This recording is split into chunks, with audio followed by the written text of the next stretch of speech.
Hello అండి.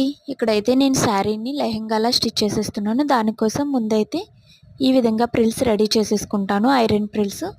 దానికోసం ఏం చేయాలంటే ఫస్ట్ టోటల్ మనం తీసుకున్న క్లాత్ ఎంత లెంగ్త్ ఉందనేది చూసుకోవాలి. అంటే విడ్త్ అనేది ఎంత ఉందో చూసుకోవాలి. ఇక్కడ నాకు 200 ఇంచెస్ వచ్చేసింది. అలాగే నడుం లూజ్ వచ్చేసి నాకు 40 ఇంచెస్ కావాలి. సో ఈ 200 డివైడెడ్ బై 40 చేస్తే 5 ఇంచెస్ అనేది వస్తుంది. సో మనం ఎవ్రీ 5 ఇంచెస్కి ఒక ప్రిల్ వస్తే మనకి కరెక్ట్గా 40 ఇంచెస్కి కరెక్ట్గా సరిపోతుందన్నమాట నడుం లూజ్ అయితే. సో దానికోసం ఈ విధంగా 4 ఇంచెస్ 1 ఇంచ్ అనేది మార్కింగ్ పెట్టుకుని 1 ఇంచ్ మీదకి ఈ 4 ఇంచెస్ని ఫోల్డ్ చేసి ప్రిల్లా పెట్టేయాలి. ఇలా పెట్టేస్తే మనకి ప్రిల్స్ అనేవి రెడీ అయిపోతాయి. చూడండి, అదేవిధంగా అన్నీ పెట్టేసుకోవాలి.